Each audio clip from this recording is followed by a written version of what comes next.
Hey everyone, thanks for joining us again for all things evangelism. I'm really excited to spend some time with you today to talk about what to say when you don't know what to say.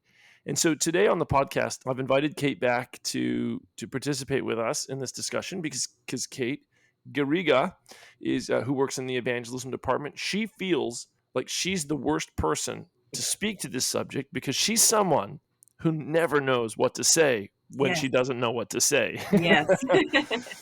And Blake Penland, who we see as the opposite end of the spectrum, who always knows what to say Not when he always. doesn't know what to say. So, guys, this is a fun podcast topic. And we just thought one of the things that serves as a barrier to witness, to evangelism, is the fact that in a lot of situations, we just don't know what to say. We don't know what to communicate. And we've all had those moments, right? Where we just feel devoid of the spirit, devoid of the freedom to say something, and we're just in kind of a traffic jam in our minds when it comes to communicating with others. Yeah, maybe I'll just kick this conversation off by saying that I've spent years of my life in communities just meeting people, strangers, and talking to them about Jesus and myself and them and just getting to know people and building relationships. And there have been lots of occasions where I just find myself at a loss to speak. Have you guys ever been in a situation, a circumstance where you're a representative of the church, or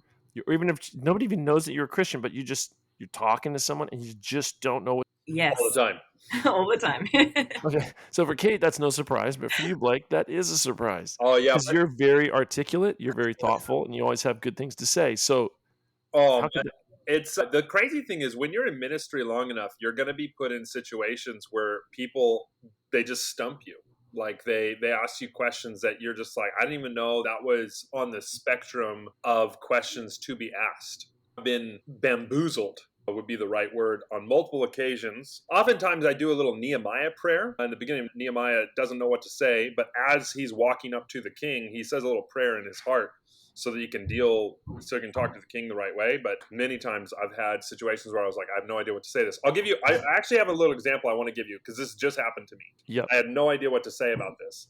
Someone recently left our church, come to our church for 4 or 5 years, left our church out of the blue and basically said, Hey, I'm leaving church, no longer want to be a part of church. Thank you so much for the time that I've been around. You've taught me about the truth about what happens when you die. Now I don't have to be afraid of eternal hellfire, so I can leave the church in peace. And I was like, okay. That's not really how we normally do things, but Yep. that's a thing that can. I didn't know what to say. I still don't even know what to say. See where you're coming from. Yeah. I get it. Oh, since you're not terrified of God and you're not worried about getting burned forever, You can you're fine with just going out and living a riotous life and being lost. And that's basically what they've done. They've just said, Hey, I'm going to go back. And they said, I'm going back to drinking and partying. And now I don't have to be afraid. And I'm just like, okay, I don't know what to say. But here's the thing. This reminds me of, I'm not sure if it's Ellen White who says this, so I could be wrong on this quote, but the idea of fear should not be the reason why one is in a relationship with Jesus. And so clearly that's why she was in this relationship with Jesus. At least I didn't know that, but that's where she's coming from. And so because she has this fearful idea of who God is, once the fear is taken away, the relationship as well goes. So that's Yeah. probably not a normal situation because I've been in ministry for a while. I've never ever heard anything like that before. So what to say when you don't know what to say, I still don't know sometimes, Yeah. and that's okay. It's Right. funny, brother, because I've heard similar thinking before in Bible studies, just with people in the past where I'm sharing the scripture and in regards to the fate of the wicked. And yeah, and I've heard people say that who say, if I give up this view, then what incentive is there to stay faithful to God? And I'm like, You have to think too, the whole purpose of why we're doing the Bible studies and why ultimately we're going to spend eternity with the Lord is not to escape punishment, but to be in the presence of God. Those are very different incentives. Like, I don't want to go to heaven I don't want to go to heaven to escape hellfire. I want to go to heaven to hang out with Jesus. Like, he's my best friend. And I don't understand why he's my best friend all the time because I do a lot of dumb stuff and yet he still loves me and he loves other people as well too. and we're going to be able to live in a world where there's no more cancer, no more pain, no more suffering, no more issues. And it's a really good feeling. But that's why I want to go, is because I want to be with him, not because I'm afraid of death. So guys, back just to the subject of not knowing what to say. So yeah, look, you didn't know what to say in this particular situation. Do we always have to have something to say? No, I don't think so. There's been times when I'm doing like a funeral, right? So a couple things. My favorite things to do as a pastor are baptisms and weddings, and they're on par. Baptisms are just amazing, but weddings are almost just as amazing because it's two people uniting their life with the Lord forever, and also they have cake, so it helps. So those two things. Actually, we do baptismal cakes as well too. So that's one thing we do at church that I was like, hey, we got to get some cake involved. This is fun. So just spice it up with some cakes. So when somebody asks you to baptize them, do you say you're going to have cake there? Oh yeah, absolutely. We have a whole celebration. We have a gift basket. We do the whole thing up in the front. We have because we actually celebrate it as a rebirth day. We say, because you're being reborn. So you got to have cake for a birthday. Anyway, I diverse and I divulge. I love cake. Anyway, moving past that. So I love doing those two things, but the thing I hate doing, I don't like doing, are funerals. And oftentimes, especially for funerals for people who there's no good answer why that person passed away, especially young people, or a suicide, or a baby who's passed away from sickness. And when someone says, why would God do this? Well, ultimately, like in my heart, I know that God didn't do this. It's actually the result of sin. But this is not the time or the place to go into a theological debate to explain the whole great controversy and just to prove that actually it's not God, it's Satan. Sometimes the best thing to say is nothing and just being in the presence with that person and reminding them, like, I'm here for you. I'm with you. Mm-hmm. Yeah, that's fantastic. That's it. I really sense, and I don't know what you think about this, Kate, but I really sense as Adventists, because we believe that we're bringing a message to the world and to other believers in Christ that is restorative in nature. So the idea is that something has been lost through the ages in Christianity, and that's Jesus, obviously, as he really is, and his teachings as they really were taught by the prophets. And so we feel because of that, we have to have all the answers all the time. But maybe that's not the way. Definitely not. And I think silence is much better than saying the wrong thing. So say at a funeral, somebody might say, yeah, but God needed another angel in heaven, and that's why he took your daughter. And it's just like a silence would be much more appropriate. Silence and a hug would be much more appropriate than saying things that are not true just to say something. Oh, that's absolutely. And and two, I wanted to frame this conversation before we began, but didn't have a chance. But and I'll do this with a question. What are the different scenarios we can find ourselves in as representatives, ambassadors of Jesus, where we don't have something to say? Obviously, there's just like a casual, friendly conversation with just someone on the street. So I'm a Christian. I know I'm a witness. I'm speaking to someone. I'm not witnessing per se, but I just may not have anything to say. Sometimes I'm just in an antisocial mood. So there's just like the normal social settings where I just don't have something to say because I'm not inspired to talk to people. That's just like the number one. Any other scenarios? Obviously, witnessing things. So you're doing a ministry, working at the juice bar at Raymond Terrace. You're one of the workers there. You're talking to people. Maybe somebody asks a spiritual question and you just don't know what to say, or a Bible study. Any other contexts where you find yourself at a loss to say anything? A couple of things. I will say I get thrown off less than I used to. It's going to be weird, but I made a deal with God a long time ago that if people ask me to buy drugs, I would tell them the gospel of Jesus. Now, I know that's probably not a normal deal that you make with the Lord, but for whatever reason, I look like a guy who sells drugs. And so random people will come up to me, even now, and be like, hey, I want to buy drugs off you. And I'll be like, okay, you don't know what you got yourself into. I got to tell you about Jesus now. So conversation's super crazy. I had this Wiccan jump out of a bush one time. I'm going on the river trail, walking through. He's hitting me up for some methamphetamine. I was like, buddy, I don't have methamphetamine, but you got to walk with me. And we walked for the next, 30, 40 minutes, just talking about the Bible, talking about Christ, talking about everything, about like the story of redemption. And it was a really weird experience. But this is because before I get into that situation, I'm talking to the Lord and saying, if I get into this situation, please give me the words to say in that situation. So anytime someone asks me to buy drugs, we go straight into a Bible study. So that, I don't know if that's a normal experience for everyone else, but for whatever reason, I definitely have something going on where people are like, this guy's got drugs. And I'm like, actually, I've got Jesus. We're going to Another thing, when people ask you questions like at the juice bar, and they ask you this question that you don't know the answer to and you don't know what to say, one of the best things to say is, I don't actually know the answer to that, but I'd love to look into that further and maybe meet up with you next week and we can dive into that through a Bible study. Would that be something you'd be interested in? Authenticity and transparency is something that's really, especially in kind of the neo-traditionalist millennial age group. So basically like people born in the 80s and afterwards, they love this new authenticity of saying, I don't have the answer, but I'm happy to go look into that and have this conversation with you at another time. And people crave that. People like that. It's much better we live in this celebrity culture where it's fake it till you make it. But that's just like what the world does. Like instead, just be truthful and honest and say, hey, I don't actually have the answer to that question. It's a great question, but I can get you that answer.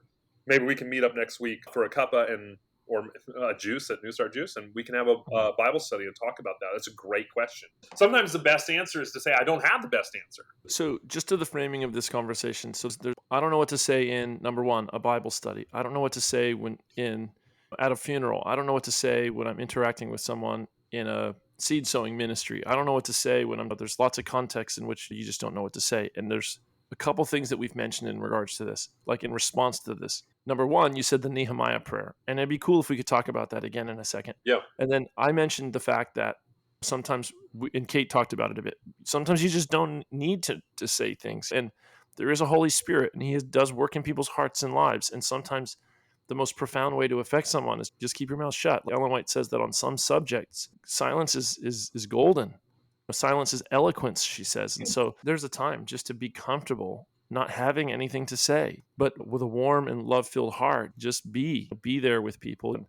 And like what you're saying here, Blake, sometimes you can say, I don't know what to say, but I'm at a loss. And sometimes you being at a loss impresses people with the gravity of what they've said or the depth. Sometimes if somebody, I've had this at Arise, we'll get certain students that you can just tell they really want to stump the teacher. Like it's gonna make them feel so good about themselves. And as a teacher, when you've identified one of these students, your natural egotism wants to ensure that you always have answers to answer because you never want this kid to get one up on you.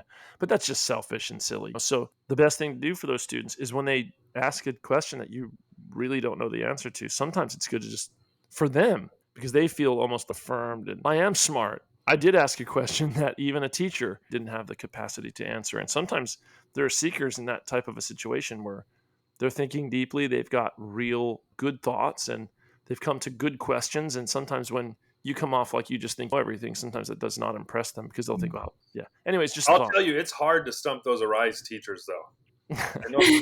So I just want to throw that out there. That's harder. But it's easier said than done kind of thing. Being one of them. Yeah, no, it's true. Yeah, Kate. Yeah, I was going to say, in my last job, we used to try to give out books to our clients, Great Controversy or Desire of Ages or Ministry of Healing.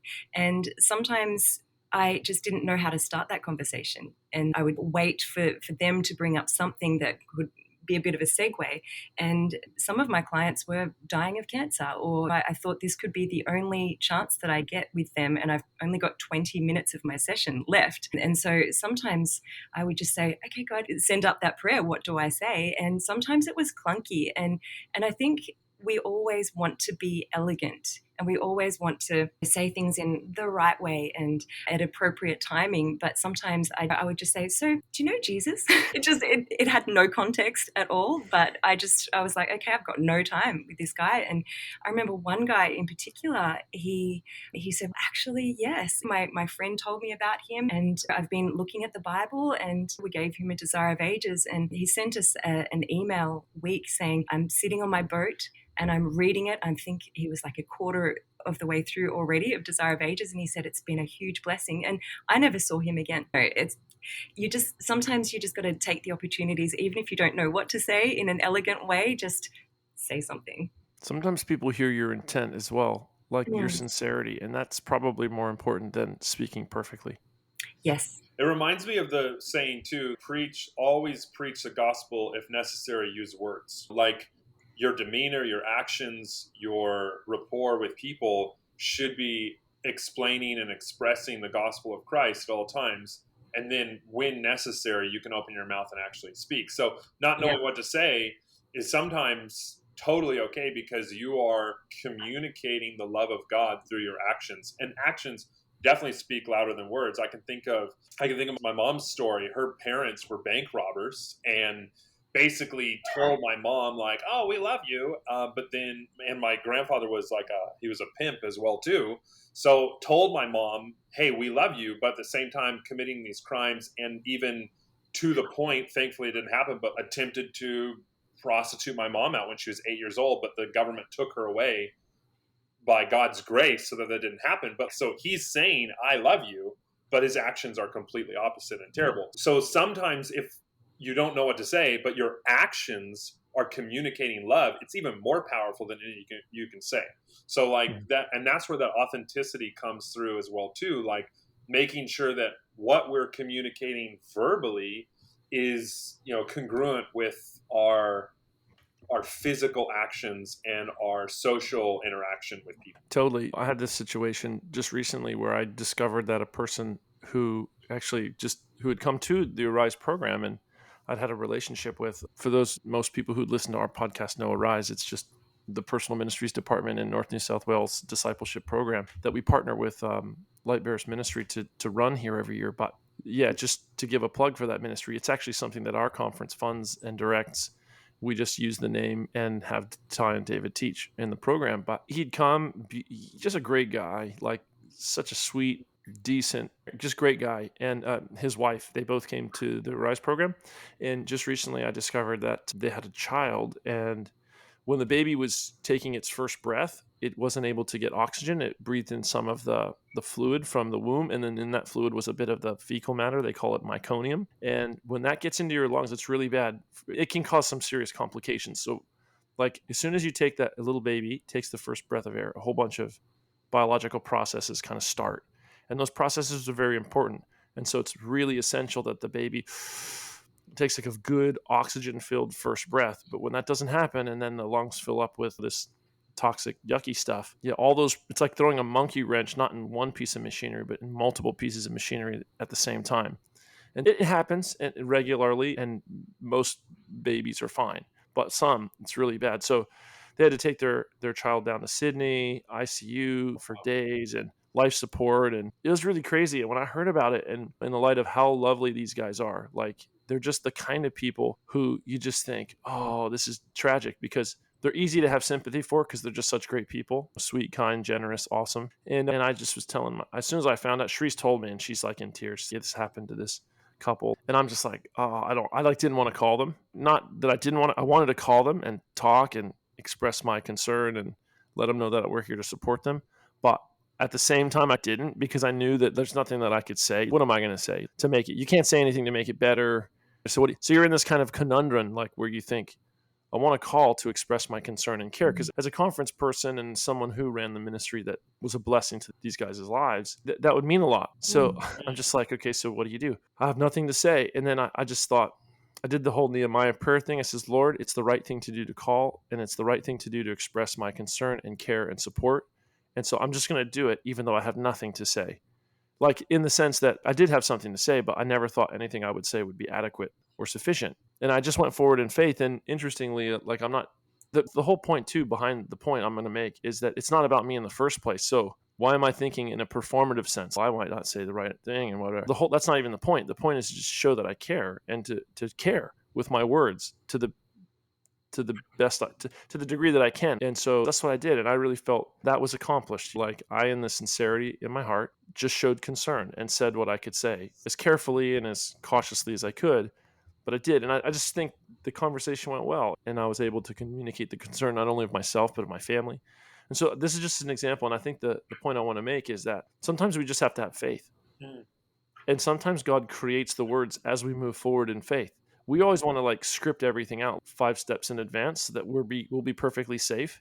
But like, where's faith in that? Like, where's faith? So I think we just got to reduce the situation down to its essence and go, do I really care? And if you really care, then go and try to care with your words and say what you think is the best thing to say to that person. I think that's a good like formula for what to say when you don't know what to say. You just do that Nehemiah prayer, like Blake was talking about. You don't think about you just try to care with your words as much as you possibly can. Yeah, and I'm just thinking too, there's a chapter in Patriarchs and Prophets. I think it's called Why Was Sin Permitted? It's the first chapter. And something along the lines of this book, it says something like, if you attempt to give a reason for sin to excuse it, I'm probably messing the words up maybe better than I do, but like sometimes you shouldn't say anything. Like Jesus, like the whole plan of redemption is Satan is making these accusations against God that are just clearly not true, and God could have very easily, in a very in a judgment way, said no, those are false, and then zapped Satan, and he would have been gone. But instead, he just lets it play out. So God doesn't actually say anything. He's already said his piece. He's already shown his love, and then Satan's making these accusations. But instead of fighting the accusations, he just allows his actions to speak for himself. So there's going to be times in our experience, in our walk as well too, because people are influenced by sin, that they're going to say things about us. They're going to say things against us, against our church, against our families, that there is no answer for. What to say when you don't know what to say? Like sometimes you can't say anything. So you're talking, Matt, about this sympathetic, empathetic situation where you want to reach out. But there's the other side too, when people are defaming your name and your character and throwing you under the bus and ridiculing you like they did Jesus. It's the imagery that I get is like being spat in the face. I don't know if anyone's ever been spat in the face. I have been on several occasions. It's one of the most disgusting, one of the most terrible things that can happen. And Jesus, that's what happened to him as well too.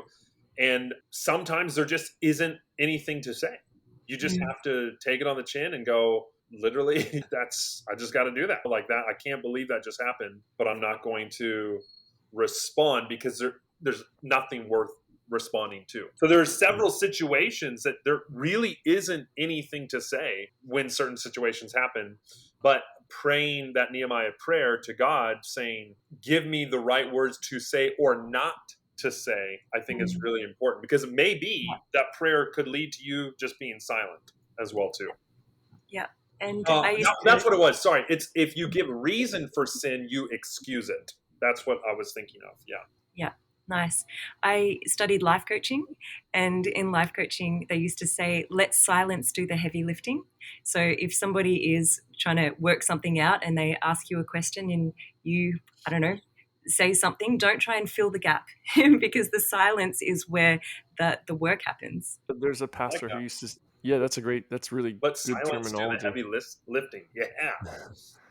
When I was first converted, a pastor named Bruce Wilkinson, who just met him at a mission school that I was at. And he said to me, Matt, silence is your friend. The Holy Spirit works in the silence. And he was just saying, when you speak, if it's a sermon, let there be times of silence. In a Bible study, you ask a question, don't answer it. Just let silence do its work. And I think that's right. That's a good point. It compares to what you're saying. It's a similar idea. Yeah. And don't be afraid. I just want to go further on that silence thing. Don't be afraid of the awkward moments in ministry.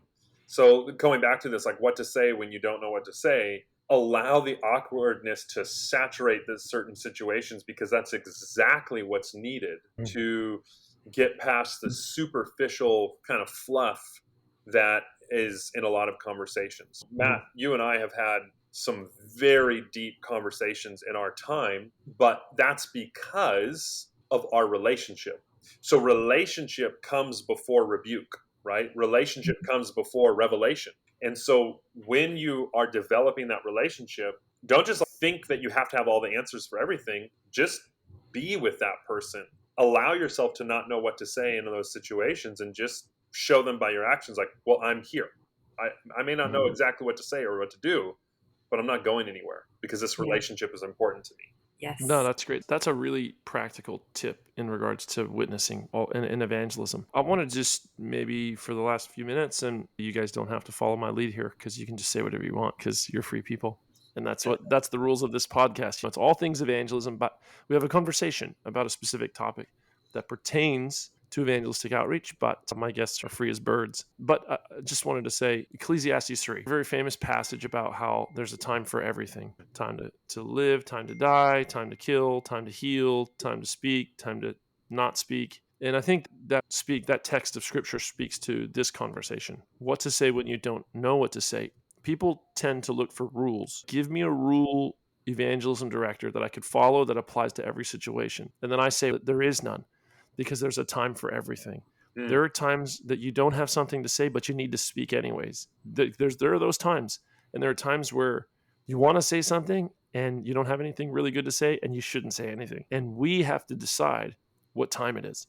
And I really feel that I can only speak for myself and those that I've met and spent my life with, interacting with. I believe that people tend to want to avoid making consequential decisions because of the responsibility that follows. So if I just have to decide, okay, now's the time to speak, I'm taking responsibility for the results of what I say. And I think sometimes, anyway, so we want a formula, we want a prescription, and we want spiritual people to give us a prescription and say, okay, what do I say when I don't know what to say? Okay, I say these things and it'll always, actually it won't. You know what I'm saying? Life doesn't work that way. Relationships don't work that way. There's way more complexity to every situation than one standard answer that you could give in every situation. So I just want to say there's a time for everything.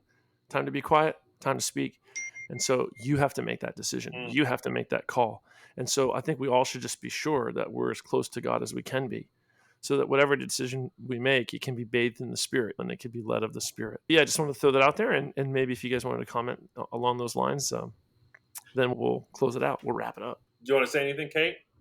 Yeah, I just agree with what you just said. When we're connected to God, then it's much more likely that he can speak clearly. Yeah, that's a good point. And like the whole, you can't fill other people's cups until your cup is filled as well too.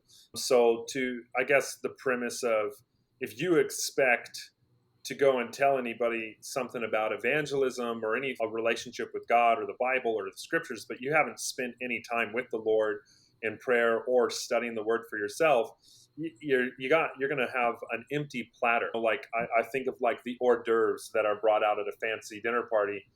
They're just going to be empty. Everyone comes out and be like, oh, you want some appetizers? Too bad, because you haven't had any time to prepare the appetizers for anyone. So it's really important to, get into the kitchen of spirituality and prepare the hors d'oeuvres and the appetizers, so that when you have those conversations, when you have those dinner parties and those people are coming over, you actually have something to share, something to give, instead of just a blank. A lot of analogies are food analogies. I was just about to say. Are you hungry? Just the other day, I got some new insight on the statement that Jesus makes when he says that we should not prepare ahead of time what we should say if we're brought before a council or a tribunal of any sorts. And I don't think, but then at the same time, Peter says, be ready always to give an answer to every man who asks a reason for the hope that is in you with meekness and fear. So Jesus is not speaking against preparation, like being prepared to speak. But I think what he's telling us to not do is script what you're going to say ahead of, as if there's one script that you could pull out for every circumstance and situation. And if you could, then you'd be trusting on yourself and not on God. So when he says that God will give you at the right moment, the right things to say, I think what he's really emphasizing, what Jesus is really getting at, is you just need to trust in God when you're in a situation that you can't handle. Okay. So he's not saying don't prepare your mind, don't develop your arguments, don't develop your intellect, don't really have solid reasons that you can give answers to. That's just what all Christians should do, because we have an intelligent walk with God. Yeah. And as we relate to God, he's educating and teaching us, and we're learning from his word. So we're going to have good answers to share. But I think what he's saying is make sure that you're not depending upon yourself when you get brought before councils, because you're going to need the right word at the right time from the God who knows everything. And so you got to trust in the Lord. This reminds me of a non-food analogy. So I know I'm zagging here. All right, let's hear it. Wrap it up with this, brother. So this one is very interesting. Like in American football, so I used to play American football. We actually run our region when I was in high school, so state regional champs. But then I got kicked out of public school and went to the Adventist school where someone paid for me to go, and we played. I never lost a tackle football game, and then I went to go play flag football, and I never won a flag football game after that. The Lord built me for a different game. But anyway, in it, right before the game, you had a scripted set of plays, right? This is the script. We're going to go boom, boom, hit all these plays in a row. But then there was another script of plays that were what we called situational game plan, basically.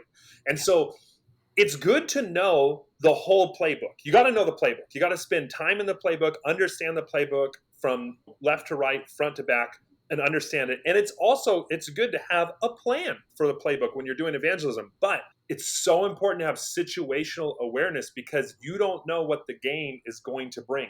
And if you don't know the whole playbook, you only know the script that you're going to follow. When the situation changes and you are not familiar with the whole playbook, your game plan is going to be thrown out the window, and you got to change things up depending on different people in evangelism as well as in football as well too. So understanding the playbook, the Bible, and having situational awareness, I think, is what Jesus is talking about and what Peter and Paul give us in the epistles as well. Brilliant, brother. That's an amazing illustration, and I think we'll just leave everyone with that. I hope everyone that you've been as blessed as I have to be a part of this conversation, to hear us out. And we always appreciate bringing these podcasts to you. Please keep us and our conference in your prayers. And yeah, we look forward to chatting with you and hanging out next week. God bless.